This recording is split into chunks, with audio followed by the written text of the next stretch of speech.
Question is that the amendment moved by the honourable member for Melbourne to an amendment moved by the honourable member for Rankin be disagreed to, and I call the honourable member for Chisholm. Thank you, Mr. Deputy Speaker.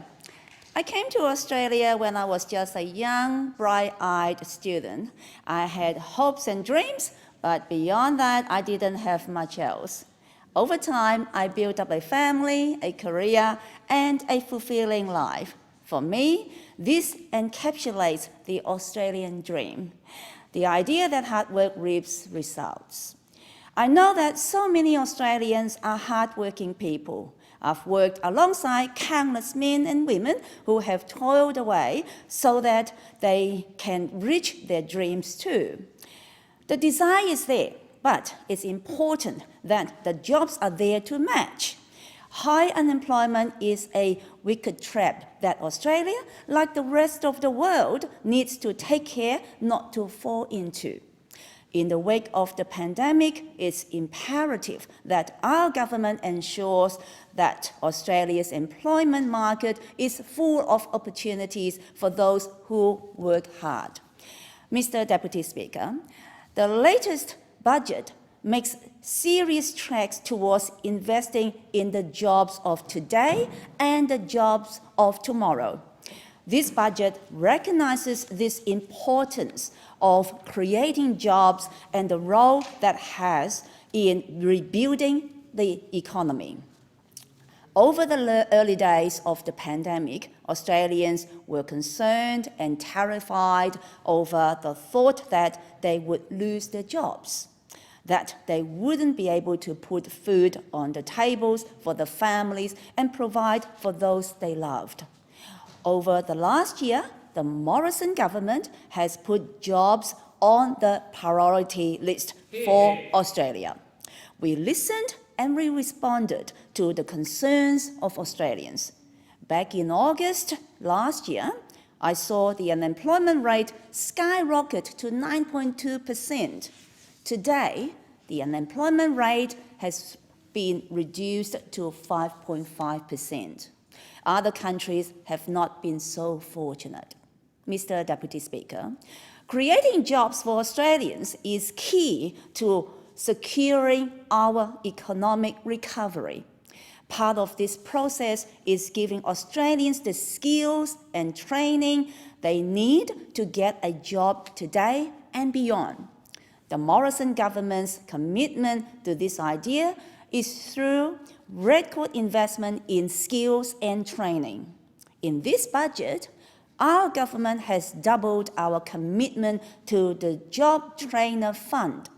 We are supporting a total of more than 450,000 new training places to upskill job seekers and young people. Our government recognizes the valuable role our tradespeople play in our communities. They are vital in the function of our society. Therefore, we are building on the 100,000 new apprentices we have already helped into a job in the first stage of the Job Trainer program. Now, what does that mean? It means that the Morrison government will create 170,000 new apprenticeships and traineeships with an investment of $2.7 billion. Our government wants to see those who exist in marginal positions in Australia are given the opportunities they deserve. We focus on helping more women break into non-traditional trades with training support for 5,000 places. We are supporting more STEM scholarships for women in partnership with industry. We will provide 2,700 places in Indigenous girls' academies to help them finish school and enter the workforce.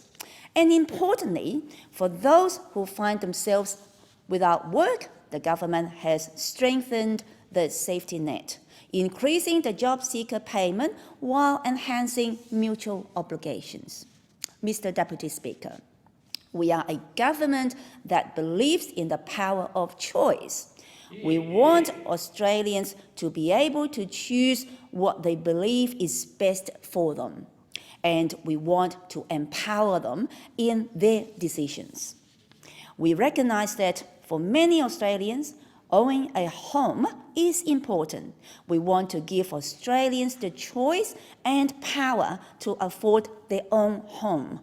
That's why the Morrison government has rolled out a number of programs to assist hard-working Australians achieve their dream. Our government has expanded the First Home Loan Deposit Scheme to include an additional 10,000 guarantees with home buyers offering as little as 5% deposit. We are increasing the First Home Super Saver Scheme from $30,000 to $50,000 for voluntary contributions that can be released for a first home.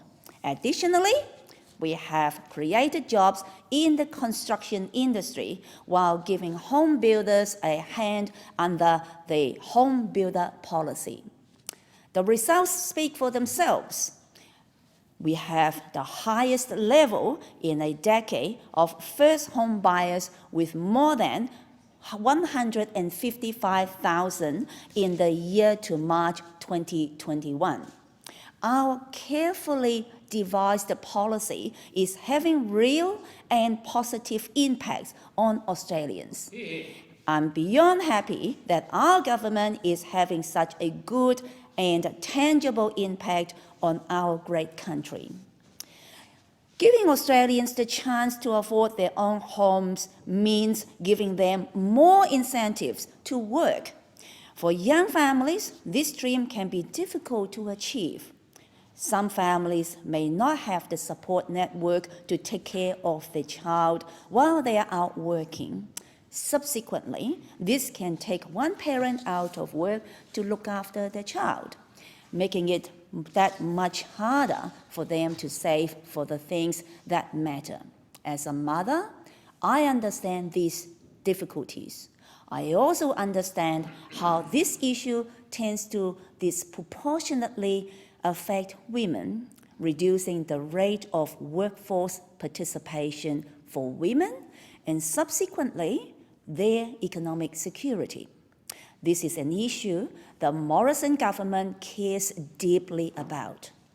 To drive women's workforce participation and ease the burden on young families, we are making a further and targeted $1.7 billion investment into childcare, greatly increasing the affordability of childcare for low and middle-income families. Beyond women's economic security, their safety is just as important. While I'm out in my community visiting organizations that work with women who have been victims of domestic violence, I am constantly reminded that there is so much more work to do in this space. I understand that as a government, we have a responsibility to ensure all Australians are safe, especially women. The Prime Minister and Treasurer understand this too. That is why I'm so proud to see $1.1 billion delivered to help ensure women's safety in our community.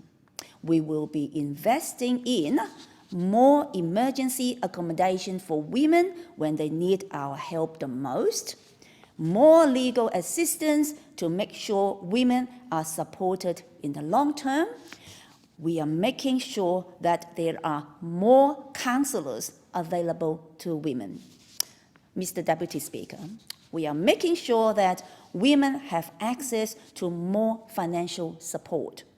Women who are escaping abusive relationships need support on so many levels, but a tangible and immediate way we can help is to make sure that they have the financial tools to escape violent relationships.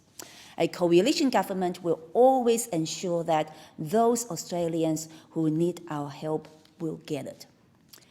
When I was running to become the member for Chisholm, I made a commitment to deliver a Headspace facility in Chisholm.